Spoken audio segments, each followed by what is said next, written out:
세계 금융시장의 판도를 뒤흔들 거대한 지각 변동이 미국 월가에서 아주 조용히 시작되었어요.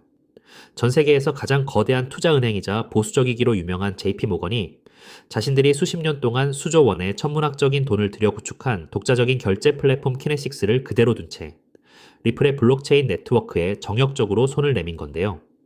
외부 블록체인을 철저히 배제하고 자신들만의 폐쇄적인 생태계를 고집하던 금융 공룡이 왜 굳이 리플 레저라는 공개된 블록체인을 끌어들여 함께 쓰기 시작했는지 그 이면을 정밀하게 살펴봐야 해요. 이는 가상자산 시장의 단순한 기술 제휴 수준이 아니라 전통 금융의 심장부가 리플이 다져놓은 인프라 없이는 미래 금융시장에서 생존할 수 없음을 자인한 역사적인 사건이라고 볼 수 있어요. 수조 원짜리 자체 시스템을 보유하고도 리플 레저를 선택할 수밖에 없었던 청산 리스크의 실체와 이로 인해 월가 전체에 불어닥칠 거대한 연쇄 반응의 서막을 지금부터 하나씩 매끄럽게 풀어가 볼게요. 이번 JP모건의 시범 운영은 리플뿐만 아니라 글로벌 결제 거물인 마스터카드, 그리고 실물자산 토큰화의 선두주자인 온도파이낸스가 공동으로 참여하여 미국 국채를 디지털 토큰으로 거래하고 국경 간 자금을 송금하는 방식으로 진행되었어요.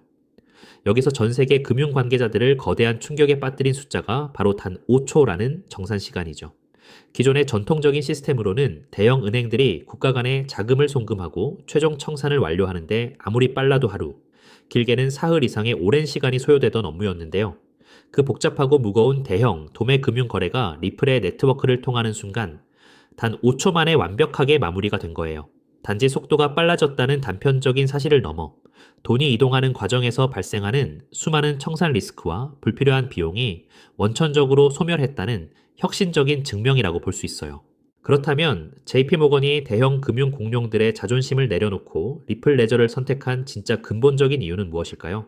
지금까지 월가의 대형 은행들이 블록체인 기술이 좋은 걸 알면서도 선뜻 도입하지 못했던 이유는 딱 두 가지였는데, 하나는 보안에 대한 극심한 우려였고 다른 하나는 기존의 거대한 은행, 전산 시스템을 통째로 갈아엎어야 한다는 엄청난 비용적 부담 때문이었어요. 이 난제를 완벽하게 해결해 준 것이 바로 리플의 독점적인 하이브리드 연결 기술이라는 거죠. 은행들이 기존에 쓰던 결제망과 시스템을 10%도 바꿀 필요 없이 리플 레저라는 강력한 디지털 다리만 슬쩍 연결하면 내부의 자산들이 즉시 국경을 넘어 글로벌 유동성과 초단위로 연동되는 놀라운 효율성을 JP모건이 실전에서 완벽하게 확인한 셈이에요. 기존 인프라를 존중하면서 혁신을 더하는 이 하이브리드 전략은 오직 리플만이 제공할 수 있는 가장 무서운 무기라고 볼 수 있어요. JP모건이 실전에서 이 엄청난 기술적 우위를 증명해 보이는 순간 미국 월가의 진짜 주인이라고 불리는 심장부, DTCC, 즉 미국 예탁결제원이 거대한 움직임을 시작했는데요. 미국에서 거래되는 모든 주식과 채권의 최종 정산과 청산 업무를 독점 처리하는 월가의 절대 권력인 DTCC가 2026년 하반기를 목표로 모든 주식과 채권을 디지털 토큰으로 만들어 거래하는 차세대 금융 플랫폼을 공식 가동하겠다고 예고한 거죠. 이는 단순히 가상자산 시장의 유행을 따르는 것이 아니라 미국 자본시장의 본질적인 인프라 자체를 블록체인 기반으로 통째로 이동시키겠다는 거대한 패러다임 전환의 신호탄이에요. 월가의 모든 금융자산이 디지털 코드로 변환되어 청산되는 이 거대한 플랫폼의 탄생은 곧 리플이 지난 10년 동안 준비해온 무대가 완성되는 시점이 다가왔음을 의미하고 있어요. 상황이 이쯤 되자 월가의 다른 거물들인 골드만삭스와 시티은행은 그야말로 발등에 불이 떨어진 것처럼 다급해질 수밖에 없는 구조인데요. 이 두 은행 역시 DTCC의 차세대 토큰화 플랫폼 구축 논의에 깊숙이 참여하고 있지만 경쟁사인 JP모건이 이미 리플 레저를 통해 5초 청산과 국채 토큰 거래를 실전에서 성공시키는 모습을 보며 엄청난 기술적 열세와 위기감을 느끼게 된 거예요. 은행이라는 거대한 조직은 경쟁사가 더 빠르고 수수료가 저렴한 청산 시스템을 갖추어 고액 자산가들과 대기업 고객들을 빼앗아가기 시작하면 손을 놓고 가만히 지켜볼 수 없는 생존의 법칙이 존재하는데요.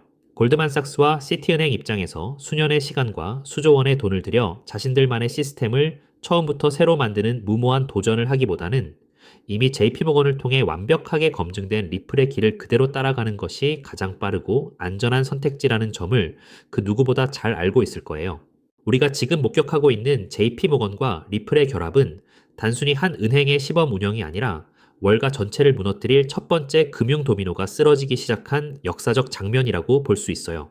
거대 보수 은행들의 심리적 장벽을 JP모건이 앞장서서 무너뜨렸기 때문에 이제 다른 은행들이 리플의 인프라를 채택하는 속도는 상상을 초월할 정도로 빨라질 수밖에 없어요. 한 은행이 초고속 실시간 결제를 통해 비용을 절감하면 경쟁 은행도 생존을 위해 강제로 도입해야 하고, 그 옆에 은행도 연쇄적으로 지갑을 열어야 하는 거대한 유동성의 도미노 효과가 시작된 거예요. 글로벌 대형 은행들이 연쇄적으로 리플 레저의 다리를 놓으며 자금을 쏘아 올리는 이 폭발적인 연쇄 반응의 종착지는 결국 리플 XRP가 월가 도매 금융에 대체 불가능한 핵심 정산 자산으로 완전히 자리 잡는 결과로 이어지게 되는 거죠. 하지만 이토록 거대한 월가의 채택 뉴스들이 쏟아지는데도 왜 리플의 가격은 우리가 원하는 만큼 즉각적으로 폭발하지 않는 걸까요? 대형 기관들이 블록체인을 도입하겠다고 공식 발표하는 시점과 그들의 천문학적인 자금이 시스템에 완전히 녹아들어 매일매일 엄청난 온체인 거래량을 발생시키는 시점 사이에는 필연적으로 축적의 시간이 존재하기 때문이에요. 지금 JP모건의 행보도 성공적인 테스트 단계를 거쳐 정식 가동을 준비하는 과정이며, 가격은 이 실제 구동 거래량이 눈에 보이게 누적되는 임계점을 돌파할 때 비로소 무서운 속도로 동반 폭발하는 역사적 법칙을 가지고 있어요. 그 폭발의 결정적인 트리거가 될 기준점이 바로 DTCC의 신규 플랫폼이 본격 가동되는 2026년 하반기라는 거죠. 이 시점에 골드만삭스나 시티은행 등의 추가적인 합류 선언이 리플 레저의 실질 거래량 폭증으로 연결되는 순간, 시장의 모든 자금은 한 방에 리플 XRP로 쏠릴 수밖에 없어요. 결과적으로 리플 XRP는 현재 형성되어 있는 시장 가치에 비해 글로벌 최대 투자 은행들이 줄을 지어 채택할 도매, 금융 인프라로서의 잠재력이 전혀 반영되지 않은 심각한 저평가 상태라고 볼 수 있어요. 단기적인 가격의 소소한 움직임에 일일비하며 조급하게 몰빵을 하거나 지쳐서 포기하기보다는 장기적으로 리플을 매달 꾸준히 모아나가는 비중과 남은 현금으로 단기 알트코인의 순환매 수익을 내어 리플을 추가 매수하는 영리한 투트랙 전략이 그 어느 때보다 필요한 시점이에요. 월가의 도미노가 완벽하게 쓰러져 청산 거래량이 폭발하는 하반기의 트리거가 당겨지기 전, 지금처럼 시장이 고요하고 지루한 정체 구간을 지나고 있을 때가 본질을 보는 투자자들에게는 인생을 바꿀 수 있는 가장 강력한 선점의 기회가 될 거예요. 당신의 리플 투자 전략에 확신을 더해드렸기를 바라요. 분석된 리플 XRP의 하이브리드 금융 혁신 대본과 시각자료 프롬프트가 모두 완벽히 준비되었어요.